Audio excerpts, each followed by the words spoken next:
It was interesting with the Greeks delegation on that phone call the other day, Joe. They don't even have vaccine there yet. Now I can't hear you, Jane. Say hello. Hello. Hello. Can you hear me? No, you can't. Yeah, I can hear you. Yeah. No, I said. Can you hear me? I can. It was interesting with the Greeks. Okay. That's all. Zoom call because they couldn't. They don't even have any vaccine yet. The who? The Greeks from Delgado. I had a Zoom call, and there were some mayors. Oh yeah, for sure. Yeah. They don't even have any vaccine there yet. Interesting. I know it. Wow.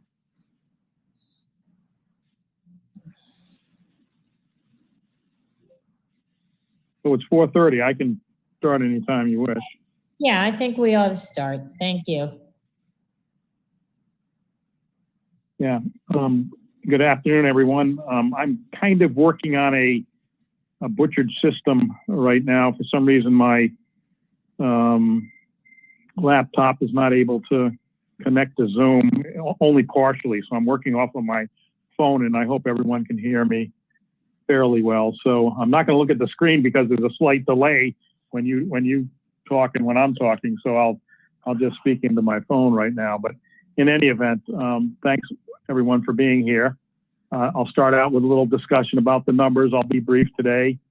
As you're aware, or may be aware, that last week our numbers were up slightly. We recorded 82 new cases. Now, it's all relative. Compared to the week before, 59 cases.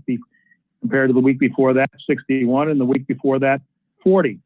An unusual increase, I guess I'm going to say, and just a slight increase. Albeit 19 out of 39 municipalities, cities, and towns have seen increases over the last 5 weeks. So we're not alone, but we are concerned. With that regard, today's overall state numbers, there were 360 new cases out of 17,000 plus tests for a positivity rate of 2.1%. The weekly rate has stayed constant at 2.4%. I would tell you that, and stop me if you have any questions at all, but there's been 400,000 individuals partially vaccinated. The 275,000 of those are fully vaccinated. Tomorrow, you may be of interest that there will be 20,000 appointments available online Friday at 5 p.m. at vaccinaterhodeisland.org. So we can see that the supply is increasing dramatically. April 12th, statewide eligibility will expand, and that's Monday, to allow residents ages 40 to 49 years old to sign up. April 19th, all Rhode Islanders 16 years and older will be eligible. I know that last week we talked about the pre-registration portal at rhodeisland.gov. It's important that people maybe throw their names in there, and they'll be advised as to when they're eligible. But things seem to be rolling along on the vaccine front quite well. I'll just note that eligibility has already expanded in certain zip codes, and those would be described as the communities hit hardest by the pandemic, more consisting of high density parts of the state: Providence, Cranston, North Providence, Pawtucket, Central Falls.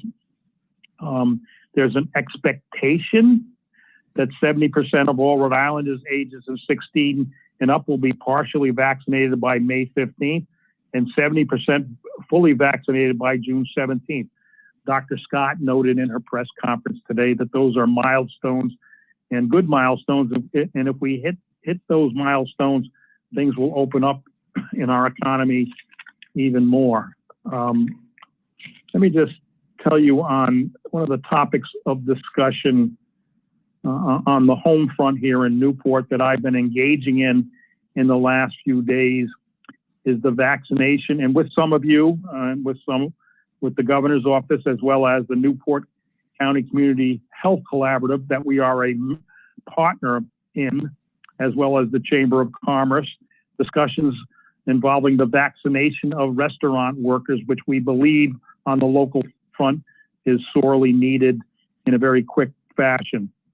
The governor has made note of that at his press conference today. And I'll just say to you anecdotally, every community has their own little niche group that they believe should get vaccinated in a very priority fashion. And we here in Newport believe that it should be, some consideration should be given to the restaurant workers, considering how exposed they are to the public visiting their establishments. And so I'm working with the Chamber of Commerce, had discussions with the governor's office and this collaborative in trying to drill down as to the target communities that should be targeted in the vaccination efforts. But things seem to be moving along quite readily on the vaccine front. And of course, at some time, we've got to surmount the issue of vaccine hesitancy, which is, ever prevalent. I note that in some communities, I heard today, they're even in the harder hit communities, they're even banging on doors trying to coach people to get vaccines, and that's not out of our own realm of possibilities. I'm going to stop right there to see whether you have any questions. More than happy to answer any. I will note that one of the issues that we all know, that the demographics have shifted a little bit to the younger ages who have not been vaccinated, and that is those that are picking up the COVID. Any questions, please? Joe? Thank you. Yes. I had a question about, well, two questions really about vaccines. One is, I keep hearing from people who are super concerned about Newport has such a low rate of vaccination. And I know we've talked about it in the past, but I just wanted to know if you were able to kind of run down whether or not our rate of vaccination includes like the housing authority properties and that, because that would obviously have an impact. Well, I did not run that down, but I don't.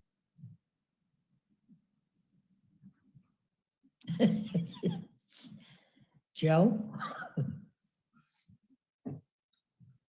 Joe, you muted yourself. I think he more than muted himself. It's totally off his phone.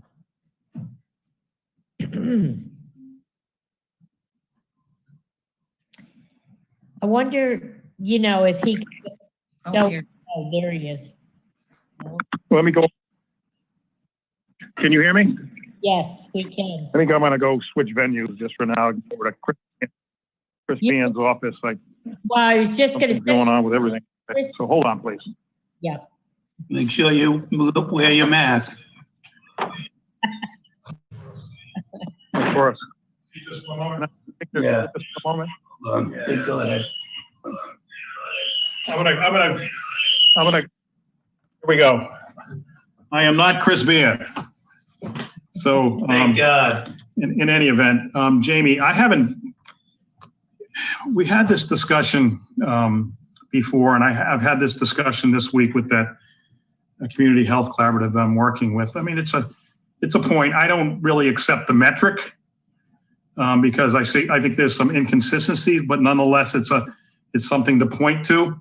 And is it something to be concerned about? I don't necessarily think so, but because there's appointments that are available. There'll be 20,000 appointments available tomorrow. No one has indicated, and I've been out in the community discussing it with individuals. No one has pointed out that it's been an issue of transportation or any issue like that. So I don't have an answer for that in terms of at least the statistics that are being referred to. Though, as again, within the RIDO website, I do see some inconsistencies with regard to how the graphs are being calculated and how the numbers are being derived. So I just don't have an answer for that. It's certainly not. The Rhode Island Department of Health in the state of Rhode Island is keeping an eye on all these statistics, if you will. And if they, and quite frankly, if they thought it was an alarming issue, then I'm sure we would hear from them dramatically, because in some other communities, it is an issue. They noted today at the press conference, the issue that they're having with vaccinations in the communities of color. So that's kind of where they're concentrating their efforts, but it's, of course, we always like to be number one, but in terms of the statistics, and we just don't happen to be that in this regard. And I have noticed, again, it all depends upon what population base you're using. I noted in the Middletown statistics, I think they're using a population base that doesn't match up with the population base that they use in the Rhode Island housing fact book. So I just don't know. I don't know, and I'm certain that the housing authority numbers are not in there.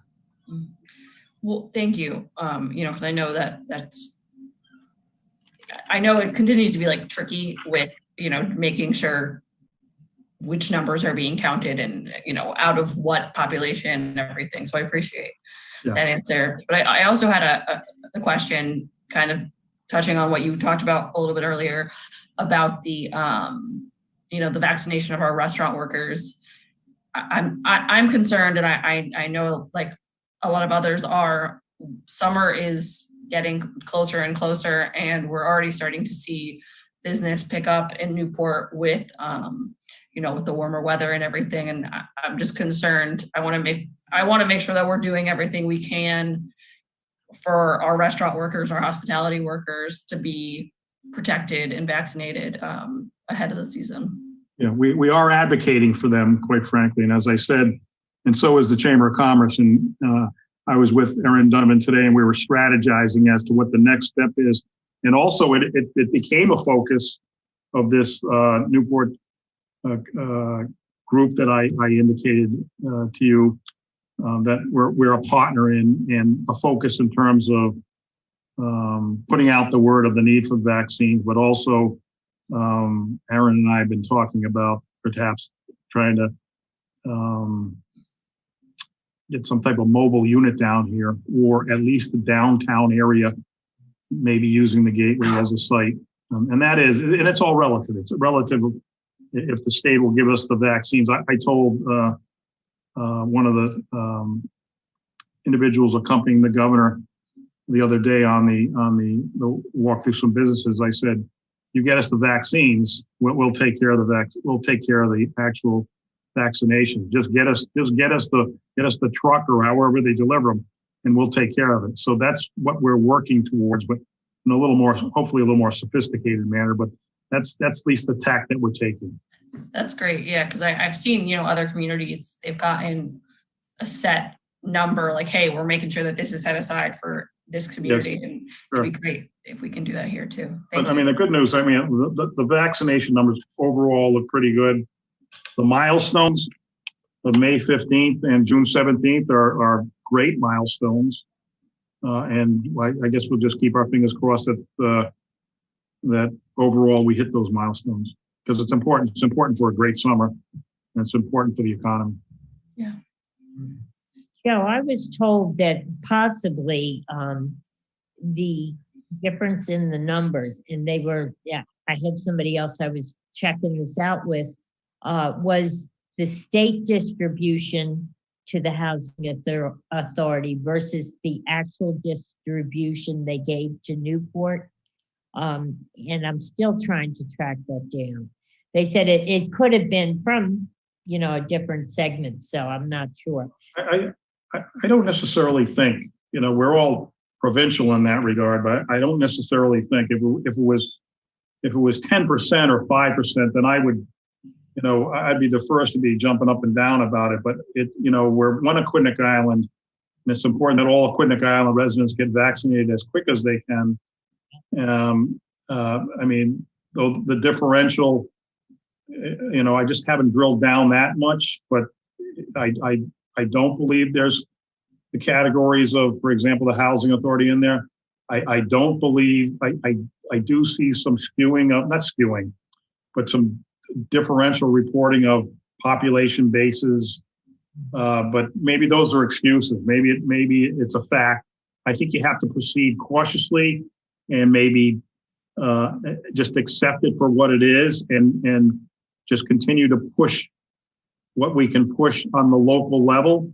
The strategy right now, the statewide strategy is to, get the doses into those mass vaccination clinics and to get to the 70%, and then loop back very dramatically to the localities and deal with the vaccinations on the local level again. I'm hoping that we can prevail upon the state to do something special and quick and prioritize for that segment of the economy that we think needs it quickly. Joe, have they addressed the variant at all into individual communities or even statewide? I mean, has it presented a larger problem for us? I think that's why you're seeing the increase in the younger individuals. The variant is here. It's the predominant. I think I read today it's the predominant strain in Rhode Island, a variant, most probably the UK variant. But it's also, that's why you're seeing this increase in younger individuals. I could use some examples, but I don't want to use any examples about where, the individuals congregate or how they're treating it, but it's happening, and it makes sense. Certainly makes sense to me. Are there any other questions from the council? I don't think so, Joe. Thank you very much. Thank you. Get your computer fixed. Yeah. I feel like we should say thank you, Joe, and thank you, Chris. Yeah, thank you, Chris, for being here. For once. Yes. You just broke my chair. All right. Thanks a lot, guys. This concludes the meeting. Thank you.